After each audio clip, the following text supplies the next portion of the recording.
Blog নিয়ে আজকে আবার আপনাদের সামনে হাজির হয়ে গেছি। কেমন আছেন আপনারা?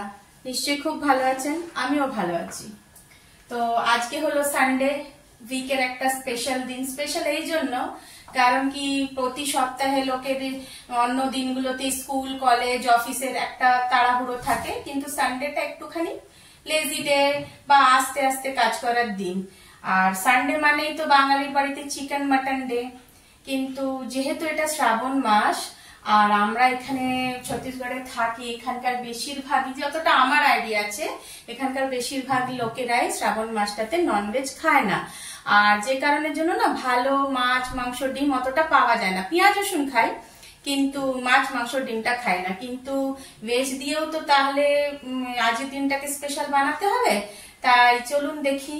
আজকে ভাবছি মেয়েদের একটা ডিমান্ড আছে যে আজকে চিলি পনির আর শেজওয়ান ফ্রাইড রাইস খাবে। তো ঘরে যা সরঞ্জাম আছে তাই দিয়েই বানিয়ে ফেলি। আর আপনারা সবাই এটা বানান, কিন্তু আমি কিভাবে বানাচ্ছি সেটা আপনাদের সাথে রেসিপিটা আজকে শেয়ার করে নেবো। তো আগে এক কাপ নিজের জন্য চা বানিয়ে নিই, তারপরে রেসিপিটা ঘরটা পরিষ্কার পরিচ্ছন্ন করে এসে তারপরে আমি রেসিপিটা আপনাদের সাথে শেয়ার করব। তো নিজের জন্য এক কাপ চা বানিয়ে নিই। চলুন, আমার চায়ের পার্টনার কিন্তু আমার মেয়ে, তাই জন্য আমি 2 কাপ চা বানাচ্ছি আমাদের দুজনের জন্য। আর এই যে শ্রাবণ মাসে পেঁয়াজ রসুনটাকে যে শাকাহারি বলে, এটা আমার ঠিক আইডিয়া ছিল না। শাকাহারি মানে নিরামিষ, এটার আমার ঠিক আইডিয়া ছিল না। কিন্তু একটা ছোট্ট ইনসিডেন্ট আমি আপনাদের সাথে শেয়ার করতে চাই যে আমি কি করে জানলাম যে পেঁয়াজ রসুনটাকে শাকাহারি বলে। কেন কি আমাদের ঘরে মা বাবা যেহেতু বাংলার থেকে বিলং করে, সেজন্য আমাদের ঘরে কিন্তু বাঙালি আর না কালচার। আর আমার মা তো এখনো ঠিক করে হিন্দি বলতে পারে না।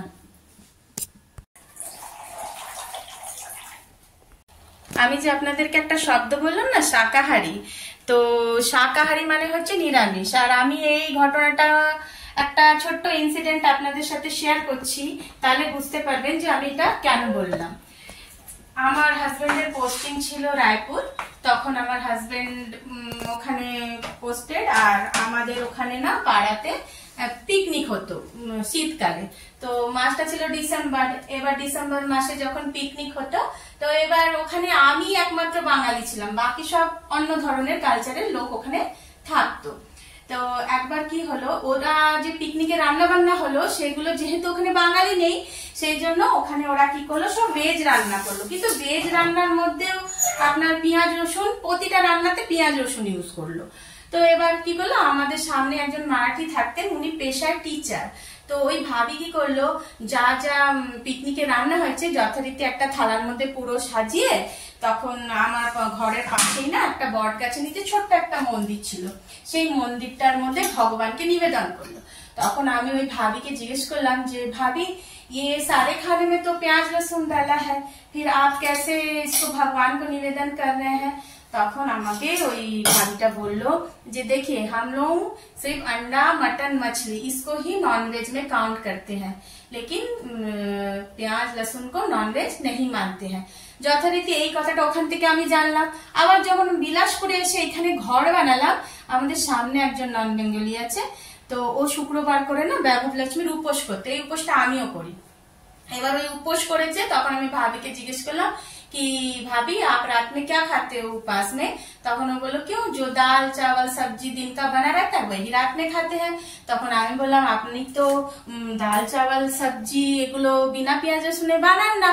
তখন বললো तो क्या हुआ, हम लोग प्याज लहसुन को शाकाहारी मानते हैं।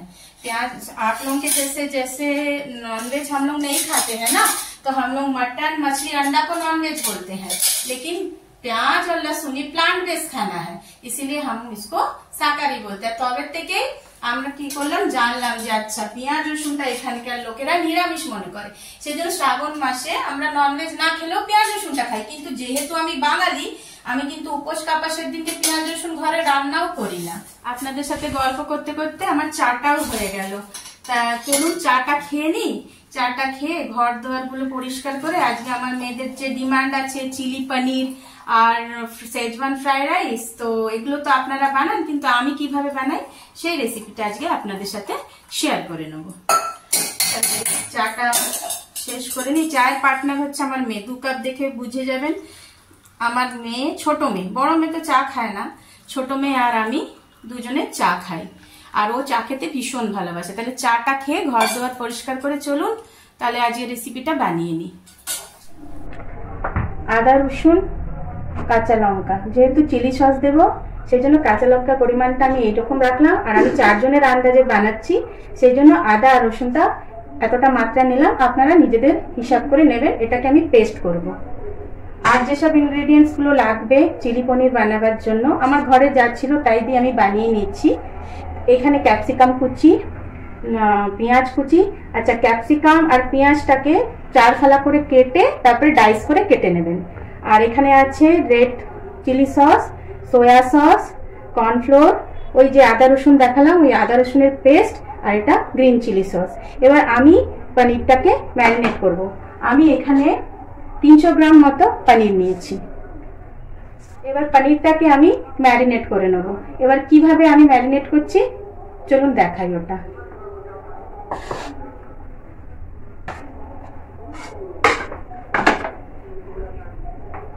পনিরটাকে ম্যারিনেট করার জন্য এর মধ্যে ঢাললাম কর্নফ্লোর, আর আরেকটুখানি কর্নফ্লোর বাঁচিয়ে রাখবো যাতে আমি যখন ওই ঘোলটা বানাবো ওর জন্য বাঁচিয়ে।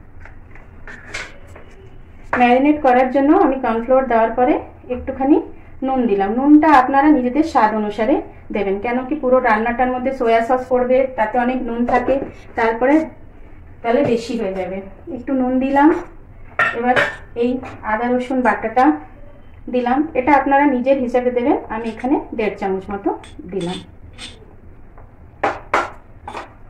আর সামান্য একটু হলুদ দিই আমি, তাই একটু সামান্য হলুদ দিলাম, কালারফুল দেখতে লাগে বলে।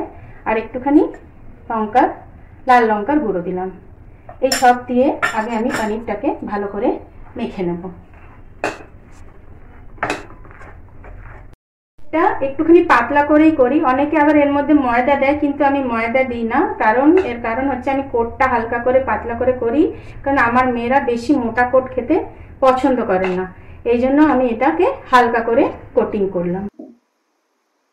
এবার প্যানের মধ্যে তেল দিয়ে দিলাম। তেল ম্যাটেরিয়ালটা দেখে দেবেন, যতটা লাগবে ততটা দেবেন। এবার এক এক করে পনিরগুলোকে ভেজে নেব, লাল করে ভেজে তুলে নেব।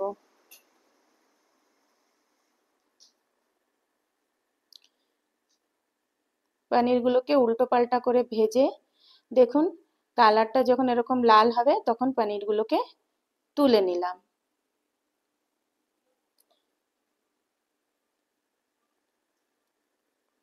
এবার তেলে রসুন কুচি আর লঙ্কা কুচি দিলাম, কাঁচা গন্ধটা চলে যাওয়া অবধি একটু ভাজলাম। তারপরে এর মধ্যে পেঁয়াজ আর ক্যাপসিকামটাকে দিয়ে দেব। ভালো করে নেড়ে চেড়ে আদা রসুন বাটা দিলাম। এবার রেড চিলি সস দিলাম, টমেটো সস দিলাম, আগে দেখাতে ভুলে গেছিলাম, গ্রিন চিলি সস দিলাম। ভালো করে নেড়ে নেব। তারপর একটু নুন দেব আর একটুখানি চিনি দেব। নুনের পরিমাণটা একটু কম দেবেন কারণ সোয়া সসটা ঢেলে দিলাম। এবার একটু কর্নফ্লোর জল দিয়ে গুলে নেব, গুলে আলাদা করে রেখে দেব। পনিরগুলো দেওয়ার পরে নেড়ে চেড়ে এবার গুলে রাখা কর্নফ্লোরটা ছড়িয়ে দেব।